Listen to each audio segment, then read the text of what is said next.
February 2nd, 2026, Fallbrook Heights. 18-year-old Jerome Burnett sat at the defense table with the casual arrogance of a man waiting for a flight in a first-class lounge. For Jerome, this was not justice. It was an act. He maintained a sharp, cold smirk, even as the prosecution described the horrific impact that took the life of 19-year-old Leo Grant. While initially charged with vehicular manslaughter, the contradiction between Jerome's accidental narrative and the silent witness from that night was about to be exposed. Jerome played to the cameras, his smirk a weapon used against the grieving family sitting just feet away. He believed his family's wealth and a lack of witnesses made him unstoppable. But a single piece of evidence, a GoPro camera Jerome thought was crushed into dust, would destroy everything. It held the high-definition truth of his sadism. By the time Judge Therese McLaughlin spoke his name for the last time, the performance would be over. The courtroom doors opened at precisely 8:30 in the morning. The Superior Court of San Diego County was packed beyond capacity. News vans had been camped outside since 5 in the morning, their satellite dishes pointed toward the grey February sky like metal flowers seeking sun. Inside, the air conditioning hummed with mechanical indifference as rows of spectators shuffled into their seats. The gallery divided naturally into two warring camps. On the left side sat Jerome Burnett's supporters, mostly kids from Fallbrook Preparatory Academy, wearing designer jackets and practiced expressions of boredom. On the right side, Leo Grant's family clutched tissues and photographs, their eyes red-rimmed and hollow. Jerome entered through the side door, flanked by two bailiffs. He wore an orange jumpsuit that seemed almost offensive in its brightness, a white undershirt visible at the collar. His dark hair was carefully styled even in custody, swept back with what must have been contraband gel. He moved with the practiced ease of someone who had never faced real consequences. As he sat down, he adjusted his jumpsuit as though it were a tailored suit, smoothing the fabric across his shoulders. His lawyer, Marcus Trent, a man in his 50s with silver hair and tired eyes, leaned close to whisper something. Jerome waved him off with a dismissive flick of his wrist. The bailiff stood. "All rise for the Honorable Judge Therese McLaughlin." The courtroom rose as one organism. Judge McLaughlin entered from her chambers, her black robe flowing behind her like a dark wing. She was a woman in her early 60s, with steel-grey hair pulled back in a severe bun and eyes that missed nothing. She had presided over hundreds of cases in her 23-year career, but even she could sense this one was different. The tension in the room was electric, dangerous. "Please be seated," she said, her voice cutting through the murmur of the crowd. "We are here for the arraignment of Jerome Alexander Burnett. The defendant is charged with vehicular manslaughter in the death of Leo Michael Grant, which occurred on the evening of December 15th, 2025, on Highway 101 near Fallbrook Heights. Mr. Burnett, please stand." Jerome stood slowly, taking his time. He buttoned an imaginary suit jacket over his jumpsuit, the gesture so absurd that several people in the gallery actually gasped. Marcus Trent put a hand on his client's elbow, trying to convey urgency, but Jerome's face remained locked in that same cold smirk. "Mr. Burnett, you are charged with vehicular manslaughter. How do you plead?" Jerome turned slightly toward the cameras positioned at the back of the courtroom. He knew they were there. He had probably checked their angles before sitting down. "Not guilty, Your Honor," he said, and then he chuckled. It was a soft sound, barely audible, but in the silence of the courtroom, it might as well have been a gunshot. Judge McLaughlin's eyes narrowed. "Mr. Burnett, I will remind you that this is a court of law, not a theatre. You will conduct yourself with appropriate decorum, or I will hold you in contempt. Do you understand?" "Of course, Your Honor," Jerome said, his voice dripping with false sincerity. "My apologies." He sat down, but not before turning slightly to his right, where Leo Grant's mother sat in the front row. Catherine Grant was 47 years old and had aged a decade in the 2 months since her son's death. Her hands trembled as they gripped a photograph of Leo in his high school cap and gown. Jerome looked directly at her, leaned just close enough that his words would carry, and whispered, "Mistakes happen, lady." The smile that accompanied those words was not human. It was the smile of something that had learned to mimic human expressions without understanding their meaning. Catherine Grant's face crumpled. Her husband, Robert, put his arm around her shoulders and pulled her close, shooting a look of pure hatred toward the defense table. 2 rows back, Leo's younger sister Emma began to cry silently, her shoulders shaking. Assistant District Attorney Sarah Vega stood from the prosecution table. She was a woman in her late 30s with dark hair pulled into a professional ponytail and a reputation for being relentless. She had prosecuted over 60 cases and lost only 4. "Your Honor, the state would like to present preliminary evidence for the record." "Proceed," Judge McLaughlin said. Sarah approached the evidence table, where a series of poster-sized photographs had been mounted on foam boards. She lifted the first one and placed it on an easel facing the jury box. The image showed a mangled motorcycle lying at the bottom of a steep ravine, its frame twisted into shapes that metal should never take. The front wheel was completely separated from the body. The handlebars were bent backward at an impossible angle. "This is the motorcycle that Leo Grant was riding on the evening of December 15th, Sarah said. Her voice was steady, professional, but there was an undercurrent of controlled fury. He was 19 years old.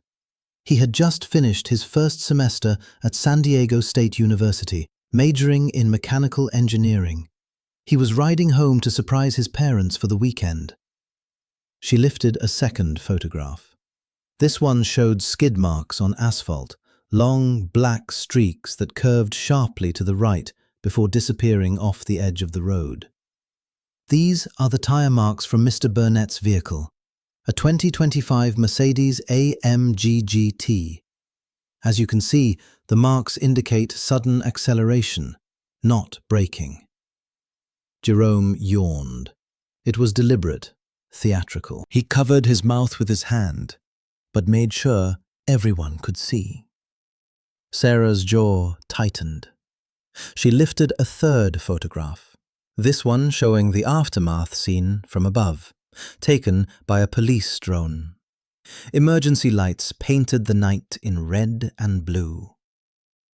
Leo Grant was pronounced dead at the scene. His injuries were consistent with high-speed impact and a fall of approximately 60 feet. The medical examiner's report, which will be entered into evidence, concludes that death was not instantaneous. Catherine Grant let out a small, broken sound. Robert held her tighter. Sarah turned to face Jerome directly. "The defendant claims this was an accident, that he was startled by the motorcycle and swerved to avoid a collision. The evidence will show otherwise." Marcus Trent stood. Objection, Your Honor. The prosecution is making assertions that have not been proven. My client has cooperated fully with the investigation and has maintained from the beginning that this was a tragic accident. Sustained, Judge McLaughlin said. Ms. Vega, please stick to presenting evidence at this stage. Of course, Your Honor. Sarah walked back to the evidence table and picked up a clear plastic evidence bag. Inside was a small black object, charred and partially melted, but still recognizable. During the investigation, California Highway Patrol recovered this item from the crash site. It is a GoPro camera, model Hero 11 Black, registered to Leo Grant. The camera was mounted on his helmet. For the first time, Jerome's expression shifted. It was subtle, just a slight tightening around his eyes. But Sarah noticed. She had been watching for it. The camera's memory card was severely damaged in the crash and subsequent fire, Sarah continued. However, our digital forensics team has been working to recover the data. We believe this camera recorded the moments leading up to the collision. Marcus Trent was on his feet immediately. Your Honor, the prosecution cannot present evidence that may or may not exist. If they cannot confirm the contents of this alleged recording, it should not be mentioned in these proceedings. The camera exists, Your Honor, Sarah said calmly. It was logged into evidence on December 16th. We are simply informing the court that efforts to recover its contents are ongoing. Judge McLaughlin considered this. I will allow the mention of the camera as a piece of physical evidence recovered from the scene. However, Ms. Vega, you may not speculate about its contents until such time as you can present verified data. Understood? Understood, Your Honor. Jerome leaned back in his chair, the smirk returning. He thought he had won something. He thought the camera was dead, its secrets burned away in the fire that had consumed Leo Grant's body. He turned to Marcus and whispered something that made the lawyer's face tighten with concern. The arraignment continued for another 30 minutes. Bail was set at $2 million, which Jerome's father posted within the hour. As the defendant was led out of the courtroom, he actually winked at one of the news cameras, a gesture so brazen that even the bailiff looked shocked. Outside the courthouse, Catherine and Robert Grant stood at a podium set up by the Victim Advocacy Office. Microphones clustered like metal flowers. Catherine's hands shook as she unfolded a piece of paper covered in her own handwriting. My son was a good person, she said, her voice barely above a whisper. He volunteered at the animal shelter. He called me every Sunday. He had his whole life ahead of him. Her voice broke. And that boy in there? That monster? He smiled. He smiled while I cried. Robert took the microphone. His voice was steadier, hardened by grief into something sharp. We will not stop until justice is served. Leo deserves that. Every victim deserves that. 3 blocks away, in the back of a luxury SUV, Jerome scrolled through his phone, reading the news coverage of his arraignment. He laughed at the headlines. Smirking teen arraigned in fatal crash. Fallbrook heir shows no remorse. He screenshotted several articles and sent them to his group chat with the caption, Famous now, boys. One of his friends responded immediately. You're a legend, dude. Jerome smiled and pocketed his phone. He thought this was all a game. He thought wealth and lawyers and a lack of witnesses would save him. He did not know that in a forensics lab 15 miles away, a technician named Dr. Yuki Tanaka was carefully extracting a severely damaged micro SD card from the burned husk of a GoPro camera. He did not know that she had already recovered the first 10 seconds of video. He did not know that those 10 seconds showed his car, his license plate, and the beginning of a chase. He did not know that the performance was already ending. The weeks between arraignment and trial moved like a slow-motion collapse. Detective Hans Tate, a 20-year veteran of the California Highway Patrol, spent every waking hour building the case. He was a man in his mid-50s with a weathered face and hands scarred from years of working accident scenes.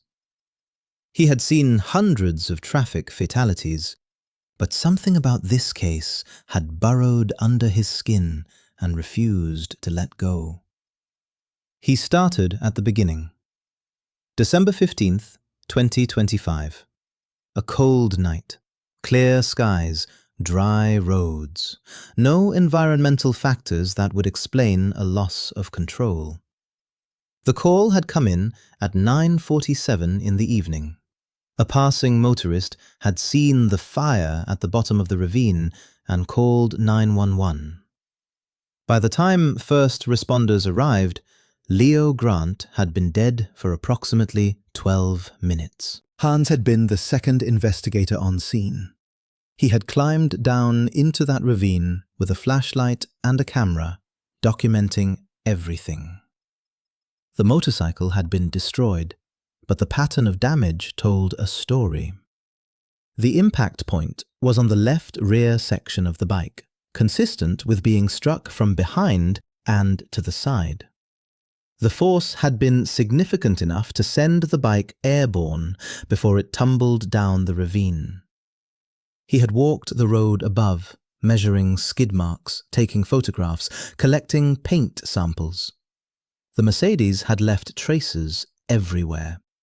Silver metallic paint on the motorcycle's rear fender, rubber from high-performance tires on the asphalt, and there, 20 feet from the edge, a small black object that had been thrown clear in the impact.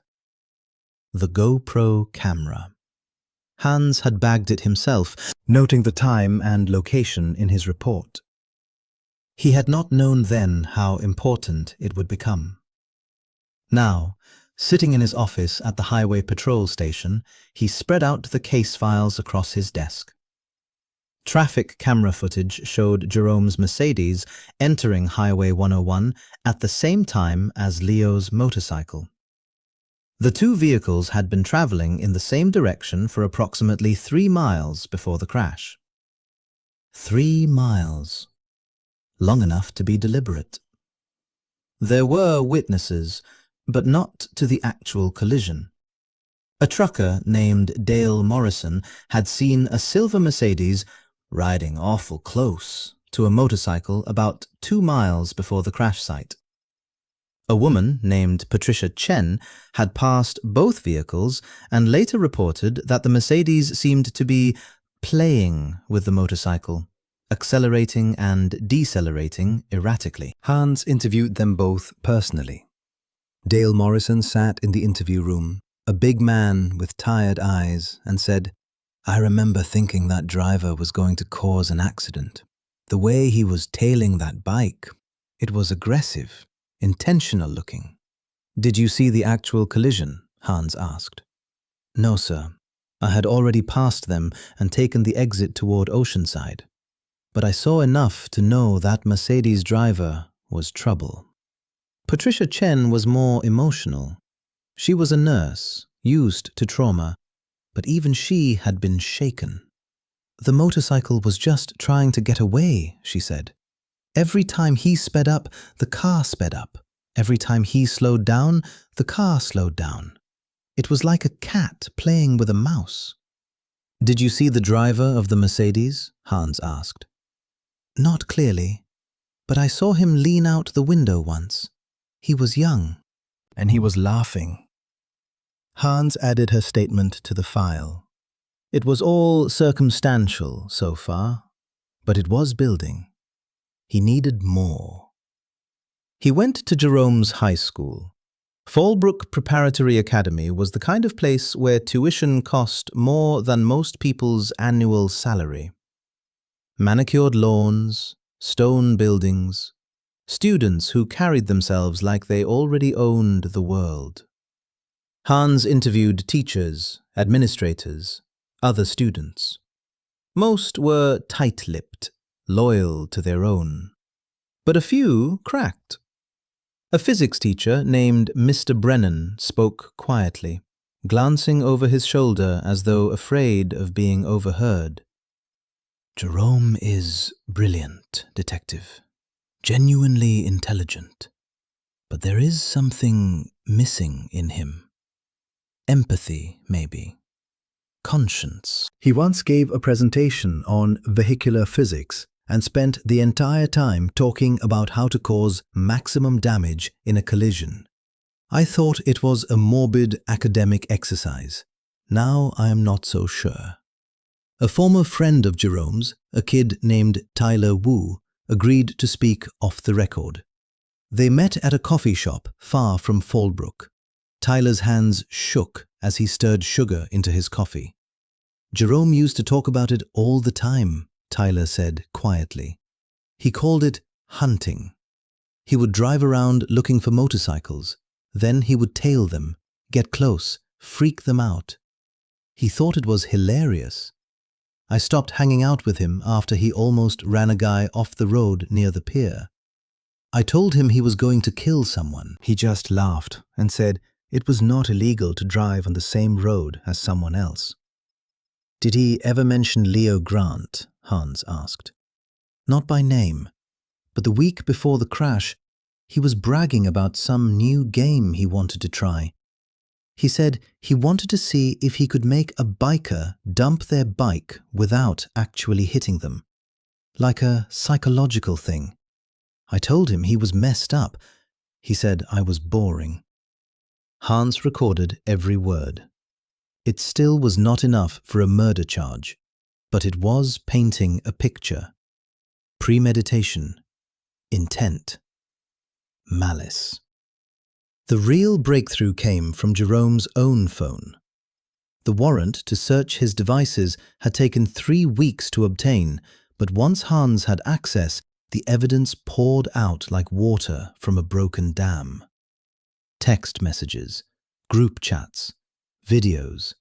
In one group chat labeled Road Kings, Jerome had sent a message on December 10th, 5 days before Leo's death. "Getting my car upgraded tomorrow. Reinforced front bumper. Time to take the game to the next level." Another message sent on December 14th, 1 day before the crash. "Spotted a crotch rocket on the 101 tonight. Red Yamaha. Could not catch him, but tomorrow is another day." And then, December 15th, at 8:30 in the evening, 90 minutes before the collision. "Heading out. Hunting season." Hans stared at that message for a long time. Hunting season. This was not an accident. This was never an accident.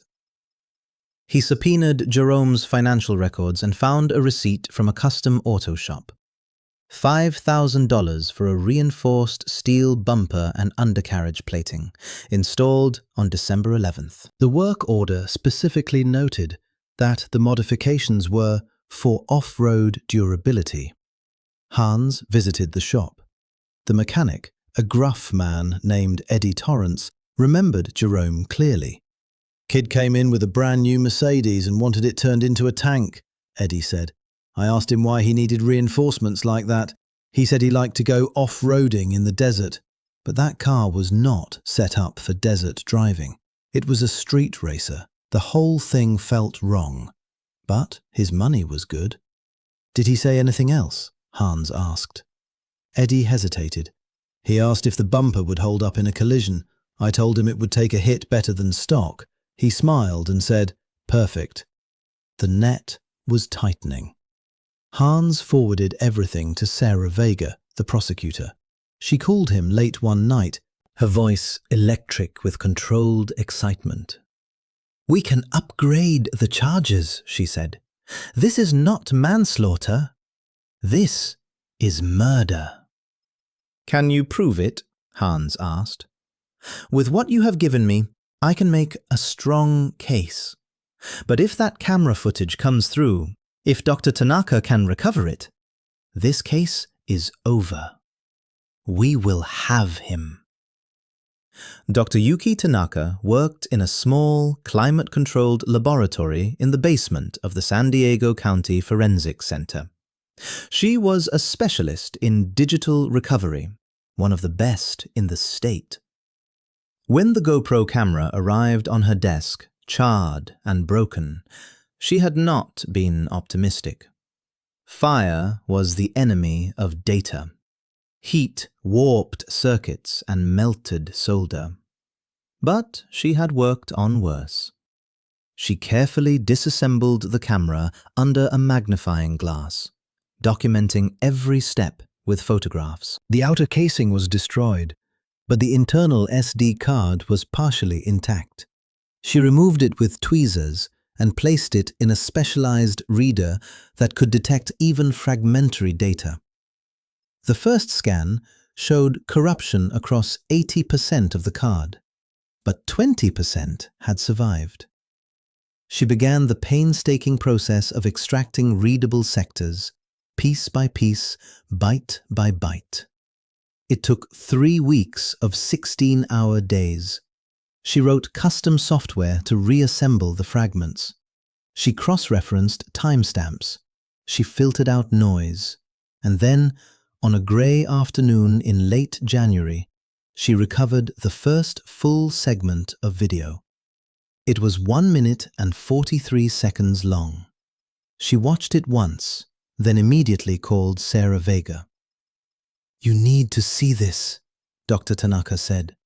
"Now." When Sarah arrived at the lab, Dr. Tanaka played the video on a large monitor. The footage was crystal clear, 60 frames per second, high definition. It showed the view from Leo Grant's helmet as he rode north on Highway 101. The sky was dark, the road lit by streetlights.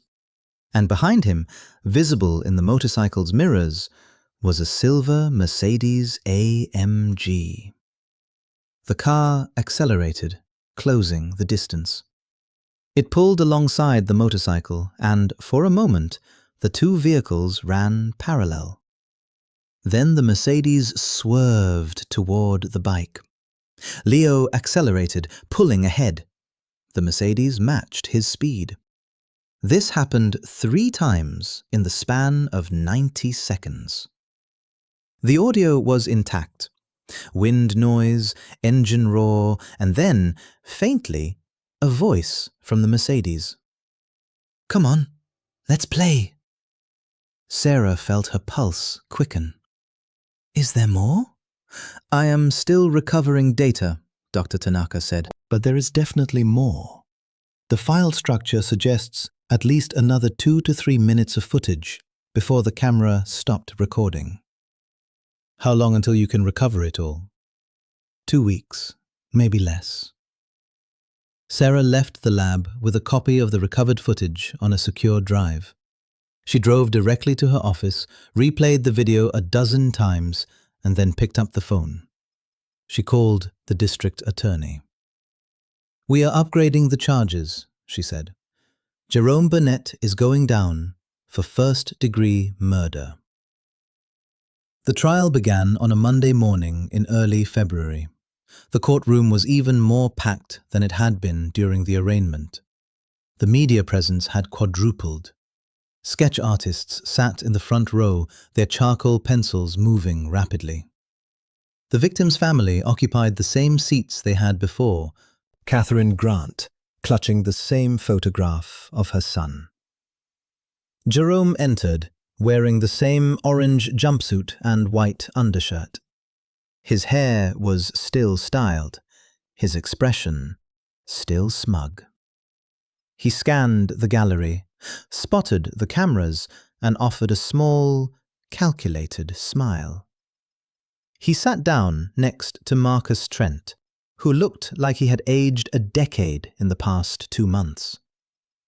"Remember what we discussed," Marcus whispered urgently. No smirking.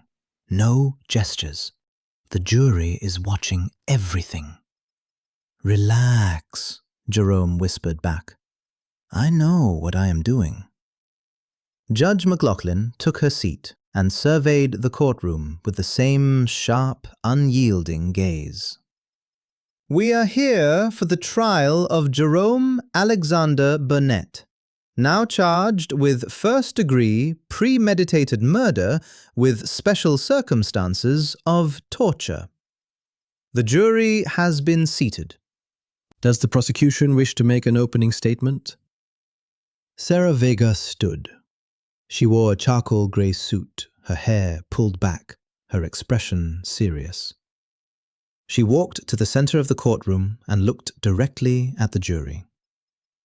Ladies and gentlemen, this is a case about choice. Jerome Burnett made a series of choices on the night of December 15th that led to the death of Leo Grant. He chose to modify his car with a reinforced bumper. He chose to go out that night looking for a target. He chose to pursue Leo for 3 miles on Highway 101. He chose to use his vehicle as a weapon. And he chose to laugh while Leo Grant died. She paused, letting the words hang in the air. The defense will tell you this was an accident, that Jerome was startled and swerved. They will paint him as a young man who made a tragic mistake. But the evidence will show you the truth. This was not an accident. This was a hunt, and Leo Grant was the prey. She walked back to her table and sat down. The courtroom was silent. Marcus Trent stood for the defense. He was a skilled attorney, experienced in high-stakes cases, but even he looked uncomfortable. Ladies and gentlemen, my client is 18 years old. He is a good student, a member of his community, a young man with his whole life ahead of him. On the night of December 15th, he was driving home from a friend's house when a tragic accident occurred. Was he driving too fast? Perhaps. Was he distracted? Possibly. But does that make him a murderer? Absolutely not. The prosecution wants you to believe that Jerome Burnett is some kind of monster. They will show you text messages taken out of context. They will present testimony from people who barely know him. But at the end of this trial, you will see that this was a terrible accident. Nothing more. He sat down. Jerome nodded approvingly, as though his lawyer had just delivered an Oscar-worthy performance. The prosecution began with the investigating officers. Detective Hans Tate took the stand first, his uniform pressed, his bearing professional. Sarah walked him through the night of the crash, the evidence collected, the inconsistencies in Jerome's initial statement. Detective Tate, when you interviewed the defendant on December 16th, what did he tell you about the collision? He stated that he was driving northbound on Highway 101 when a motorcycle suddenly appeared in his lane. He claimed he swerved to avoid it, but accidentally clipped the rear of the bike, causing the rider to lose control. Did his statement align with the physical evidence? No, ma'am. The impact point on the motorcycle, the angle of the paint transfer, and the skid marks all indicated that the defendant's vehicle struck the motorcycle from behind and to the side, consistent with a pursuit, not a sudden avoidance maneuver. Marcus Trent cross-examined, trying to poke holes in the timeline, the measurements, the conclusions. But Hans was unshakable. He had worked hundreds of accident scenes. He knew the science. The forensic expert came next, a woman named Dr. Linda Harmon, who specialized in collision reconstruction. She used diagrams, computer simulations, and mathematical models to demonstrate that Jerome's car had been traveling at approximately 70 miles per hour at the moment of impact, far faster than he had claimed. The force required to send the motorcycle off the road and down the ravine was substantial, Dr. Harmon explained. This was not a glancing blow. This was a deliberate, high-energy impact. Jerome leaned back in his chair, yawning again. One of the jurors, a middle-aged woman in the front row, noticed and frowned. The trial continued for days. Witnesses cycled through. Dale Morrison, the trucker, testified about the aggressive driving he had witnessed. Patricia Chen, the nurse, described the cat-and-mouse game she had seen. Tyler Wu, Jerome's former friend, reluctantly took the stand and recounted the conversations about hunting motorcycles. Jerome's demeanor shifted between boredom and annoyance. During Tyler's testimony, he actually rolled his eyes and shook his head as though disappointed by the betrayal. Marcus Trent put a hand on his arm, a silent plea to stop. But Jerome shrugged him off. When the prosecution introduced the text messages, reading them aloud in open court, Jerome leaned over to Marcus and whispered loudly enough for the jury to hear. "It was just locker room talk. Everyone jokes like that." Marcus closed his eyes and took a slow breath. He knew his client was destroying himself. The victim impact testimony was the hardest. Catherine Grant took the stand, her hands trembling as she held the photograph of her son. Sarah approached gently, her voice soft. "Mrs. Grant, can you tell the court about Leo?" Catherine's voice broke on the first word. "Leo was my light. He was kind and funny and so smart. He wanted to design prosthetics for children. He said everyone deserved to feel whole." She looked directly at Jerome, who stared back with that same empty smirk. "My son's last moments were terror," Catherine said, her voice gaining strength. "He knew he was being chased. He knew someone was trying to hurt him. And the last thing he saw before he died was that boy's face, laughing." Jerome's smirk faltered for just a second, then returned. Marcus did not cross-examine. There was nothing to gain from questioning a grieving mother. Robert Grant testified next, describing the phone call from the police, the drive to the hospital, the moment they told him his son was gone. Emma Grant, Leo's 17-year-old sister, spoke through tears about the brother who had taught her to ride a bike, who had helped her with her math homework, who would never walk her down the aisle. Through it all, Jerome remained detached, performing for the cameras. He smoothed his hair. He adjusted his jumpsuit. He whispered comments to Marcus that made the lawyer's face tighten with frustration. But behind the scenes, the prosecution was preparing the final blow. Dr. Tanaka had been working around the clock, and 2 days before the end of the trial, she called Sarah with the news. "I have recovered the complete video file," she said. "All 3 minutes and 18 seconds. You need to see this before you present it. It is worse than we thought." Sarah drove to the lab that evening. Dr. Tanaka had the video queued up on her monitor. "Are you ready?" she asked. Sarah nodded. The video played. It started the same as the partial clip, with Leo riding north on Highway 101 and the Mercedes appearing behind him. But this time, the footage continued. The pursuit lasted for 3 full miles. The Mercedes swerved at the motorcycle repeatedly, forcing Leo to take evasive action. The audio captured Leo's breathing, fast and panicked, and then his voice, barely audible over the wind. "What is this guy doing? Come on, leave me alone!" The Mercedes pulled alongside.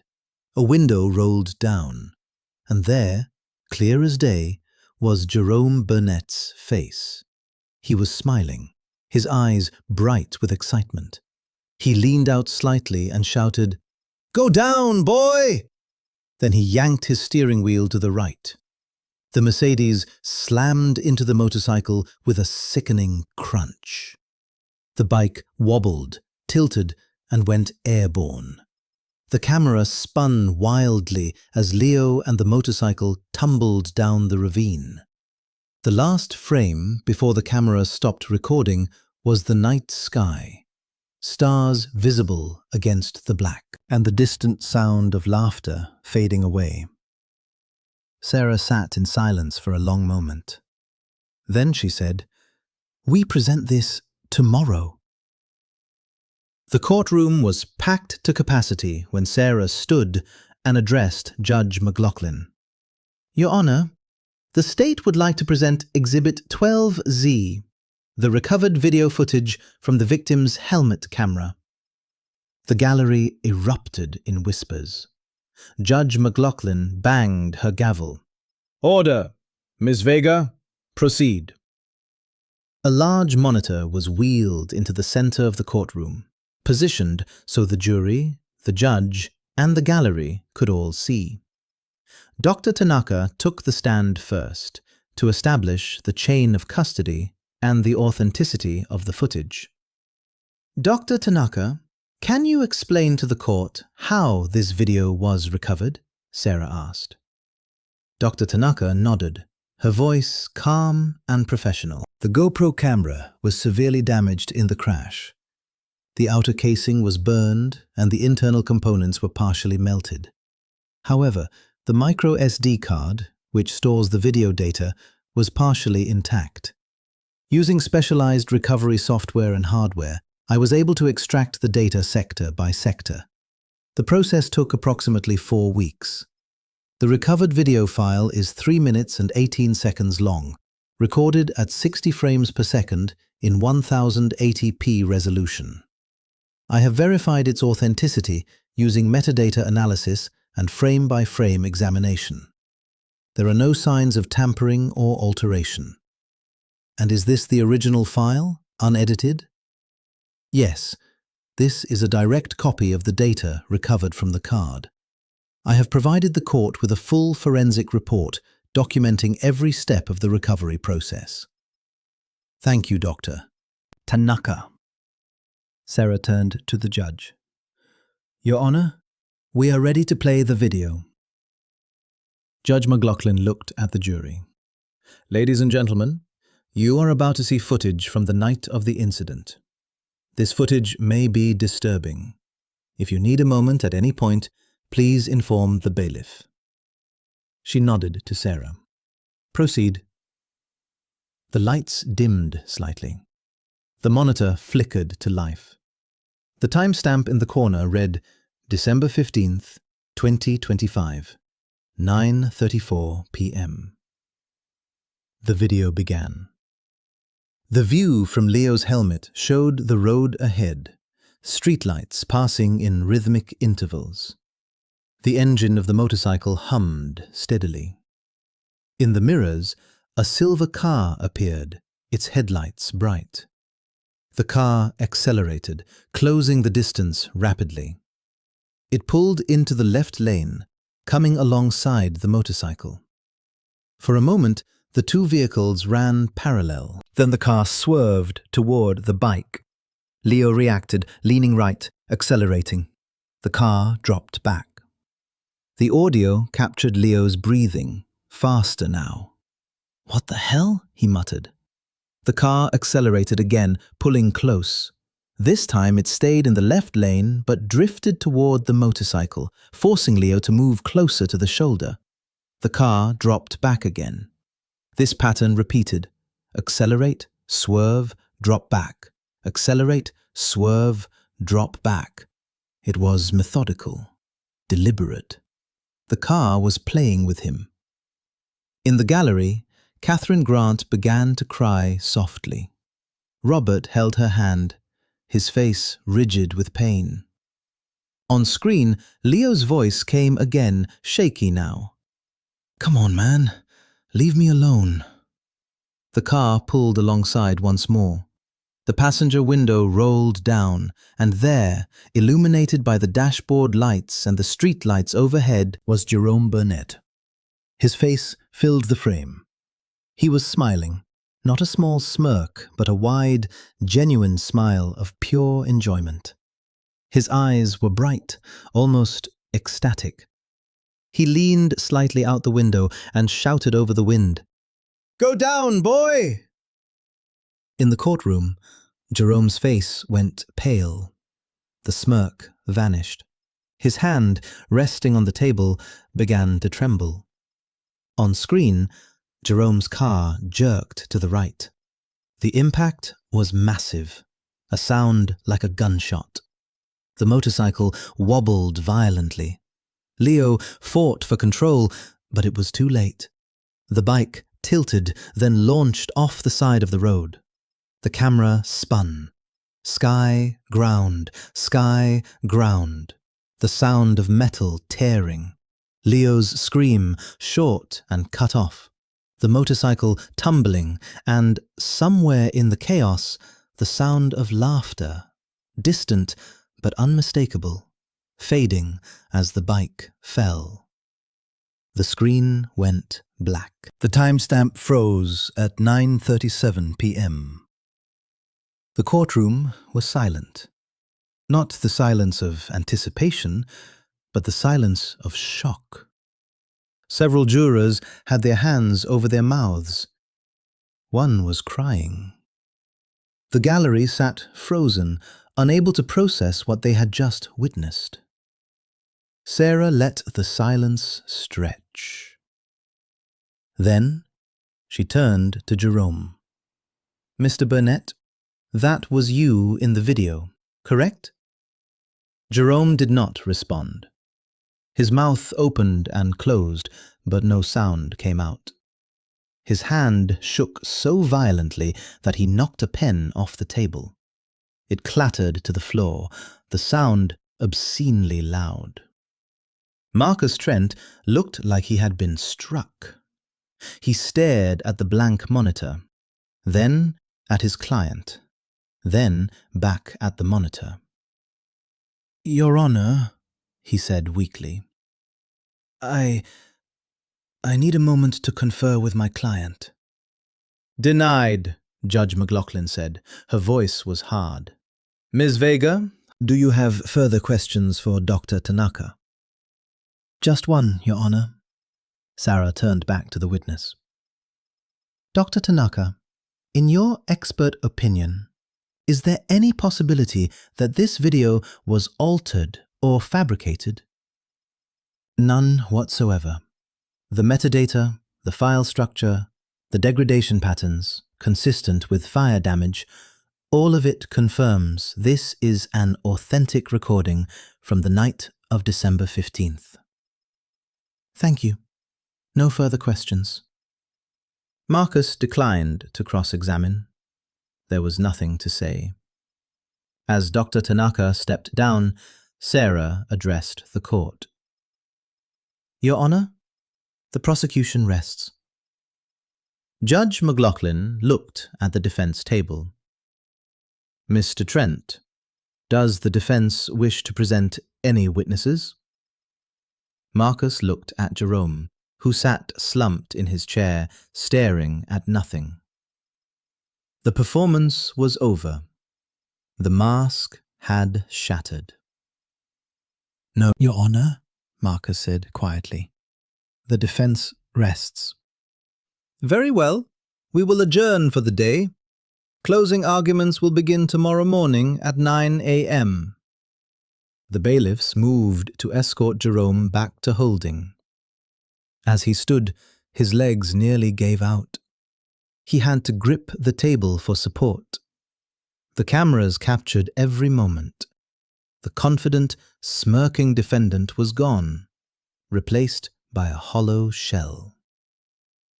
That night, in his cell, Jerome sat on the edge of his bunk and stared at the wall. For the first time in his life, he understood that there were consequences he could not escape. His father had not come to see him. His friends had stopped texting. The performance had ended, and he was alone. The next morning, the courtroom reconvened for closing arguments. Sarah Vega stood before the jury, her expression grave.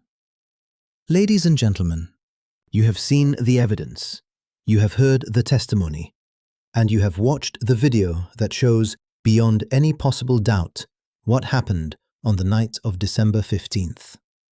Jerome Burnett did not accidentally swerve into Leo Grant. He hunted him. He chased him for 3 miles. He tormented him. And then he killed him, laughing as he did it." She walked along the jury box, making eye contact with each juror. "The defense wants you to believe this was a tragic mistake. But mistakes are not premeditated. Mistakes do not involve upgrading your car with a reinforced bumper days before. Mistakes do not involve sending text messages about hunting season. Mistakes do not involve smiling and laughing as another human being dies in terror." She pointed at Jerome, who sat with his head down, unable to meet anyone's gaze. "That man is not a victim of circumstance. He is a predator. And Leo Grant paid the price for his sadism. Your job is not to feel sympathy for the defendant. Your job is to deliver justice for Leo. The evidence is overwhelming. The video is undeniable. Find him guilty of first-degree premeditated murder, because that is exactly what this was." She sat down. The jury looked convinced. Marcus Trent stood for the defense. He had prepared a closing argument, but looking at the jury's faces, he knew it was futile. Still, he had a duty to his client. "Ladies and gentlemen, I will not insult your intelligence by pretending the video does not exist. It does, and it is damning. But I ask you to consider the context. Jerome Burnett is 18 years old. His brain is not fully developed. The frontal cortex, which controls impulse and judgment, does not fully mature until the mid-20s. This does not excuse his actions, but it should inform your verdict. This was not a calculated murder. This was a young man making a catastrophic error in judgment." Several jurors shook their heads. Marcus saw it and knew he had lost. "I ask only that you consider all the facts, all the circumstances, and deliver a verdict based on the law, not on emotion. Thank you." He sat down. Jerome did not even acknowledge him. The jury deliberated for 4 hours. When they returned, the foreperson, a man in his 60s, stood and delivered the verdict.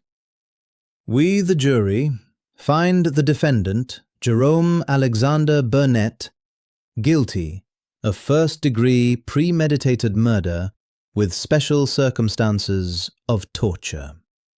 Catherine Grant collapsed into her husband's arms, sobbing with relief. The gallery erupted. Judge McLaughlin banged her gavel repeatedly. "Order! I will have order!" Jerome sat motionless, staring at the table. His hands were in his lap, trembling. Judge McLaughlin set the sentencing hearing for 1 week later. When the day arrived, the courtroom was once again filled to capacity. Jerome was led in, his orange jumpsuit now wrinkled, his hair unstyled. He looked like he had not slept in days. Judge McLaughlin sat, her expression unreadable. "Before I deliver the sentence, I will hear victim impact statements. Mrs. Grant, you may proceed." Catherine Grant walked slowly to the podium. She carried Leo's helmet, the one that had held the camera. It was shattered, the visor cracked, the surface scorched. She placed it on the podium and looked directly at Jerome. "My son's last sight was your laughter," she said, her voice steady despite the tears streaming down her face. He spent his last moments in terror because you thought it was fun. You hunted him like an animal. You killed him like he was nothing. She held up the helmet. This is all I have left of his last moments. A broken helmet and a video of his murder. You took my son from me. You took a brother from Emma. You took a future from this world. She turned to Judge McLaughlin. I do not want mercy for him. I want justice. I want him to spend the rest of his life remembering what he did. I want him to never smile again. She looked back at Jerome. My last sight of you will be your handcuffs, and I will sleep better knowing you will never hurt anyone else. She returned to her seat, and Robert embraced her. Emma Grant spoke next, her voice shaking. Leo was supposed to walk me down the aisle someday. He was supposed to be an uncle to my kids. He was supposed to grow old. You stole that. You stole all of it. When the victim statements concluded, Judge McLaughlin turned to Jerome. Mr. Burnett, do you wish to make a statement before sentencing? Jerome stood slowly. His lawyer had prepared a statement, an apology crafted to elicit sympathy. But looking at the judge, at the family, at the cameras, Jerome knew it would not matter. Still, he tried. I am sorry, he said, his voice weak.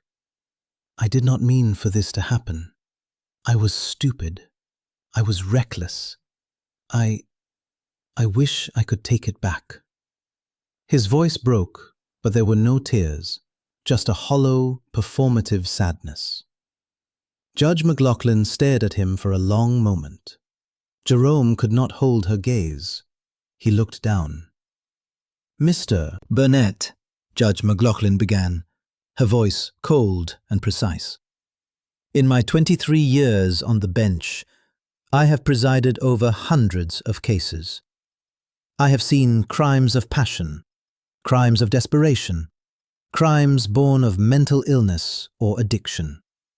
I have sentenced people who committed terrible acts, but who showed genuine remorse, who took responsibility, who understood the gravity of their actions. She paused, letting her words settle. You are not one of those people. You are something far worse. You are a predator who killed for sport. You modified your vehicle specifically to cause harm. You went out that night with the intention of hunting another human being. You chased Leo Grant for 3 miles, terrorizing him, tormenting him, and then you killed him. And as he lay dying at the bottom of a ravine, you laughed.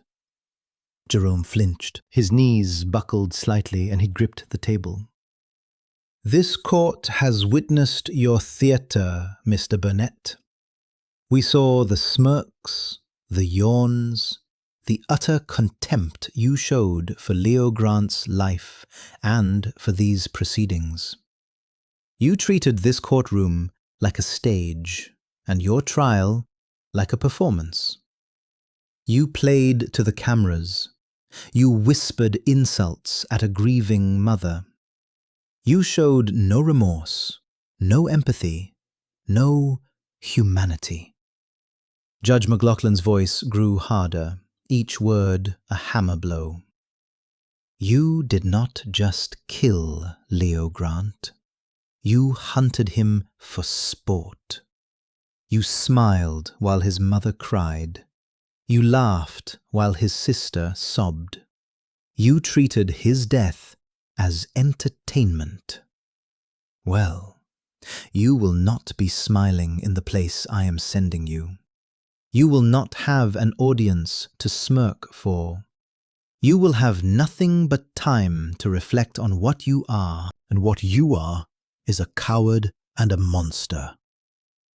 Jerome's face crumpled. For the first time, real emotion broke through. His breathing became ragged. His shoulders shook. "You are 18 years old," the judge continued. "You have your whole life ahead of you. But Leo Grant does not. He will never graduate college. He will never marry. He will never have children. He will never design the prosthetics he dreamed of creating. His future ended on a dark road because you decided his life was worth less than your amusement." Judge McLaughlin stood, her presence commanding. "You have forfeited your right to be part of a civil society. You are a danger to everyone around you. You are incapable of empathy, incapable of remorse, incapable of change. The law provides me with the authority to ensure you never have the opportunity to harm another person, and I intend to use that authority to its fullest extent." She looked down at the sentencing document. "Jerome Alexander Burnett, I hereby sentence you to life in prison without the possibility of parole. Furthermore, I am ordering that you be remanded to the highest security facility in the state, where you will be placed in administrative segregation for the safety of others and to ensure that you never again have an audience for your cruelty." Jerome collapsed. His legs gave out completely, and he fell to his knees, his hands hitting the floor. He let out a sound somewhere between a sob and a wail, an ugly, panicked noise that echoed through the silent courtroom. "Bailiff, remove the defendant," Judge McLaughlin said. 2 bailiffs moved forward, lifting Jerome by his arms. He did not resist. He could not. He was completely broken, the mask shattered beyond repair. As they led him toward the door, he turned back once, looking at his father in the gallery. His father looked away. The courtroom doors closed behind him with a final echoing thud. Judge McLaughlin addressed the court one last time. "Let this case serve as a reminder that justice is not a game. Actions have consequences. Lives have value. And those who treat others as disposable will be held accountable. This court is adjourned." The gavel fell. Outside the courthouse, Catherine and Robert Grant stood before the cameras once more. This time, Catherine's voice was stronger. "Justice was served today," she said. "It will not bring Leo back, but it ensures that no other family will suffer at the hands of Jerome Burnett. We are grateful to the prosecution, to the jury, and to Judge McLaughlin for seeing the truth." She held up the shattered helmet one last time. "This camera saw everything. It captured the truth when everyone thought there were no witnesses. Leo's voice was heard, even after his death. That is justice." The case became a landmark. Legal scholars referred to it as the Burnett precedent, a case that expanded the definition of vehicular homicide to include thrill-kill behaviors. The video footage was used in law enforcement training. The case prompted new legislation requiring harsher penalties for vehicular crimes involving premeditation. In a maximum security prison 300 miles north, Jerome Burnett sat in a small cell with concrete walls and a narrow window that showed only sky. He had no cellmate, no visitors, no audience. The performance was over, and he was alone with the echo of his own laughter from that night, a sound that would haunt him for the rest of his life. The GoPro camera, Exhibit 12Z, was eventually placed in the California Criminal Justice Museum as a testament to the power of evidence and the pursuit of truth. Next to it, a plaque read, "In memory of Leo Michael Grant, whose voice could not be silenced." And in a small house in Fallbrook Heights, Catherine Grant kept a photograph of her son on the mantel, forever 19, forever smiling, forever loved. Justice, imperfect and slow as it often is, had been served.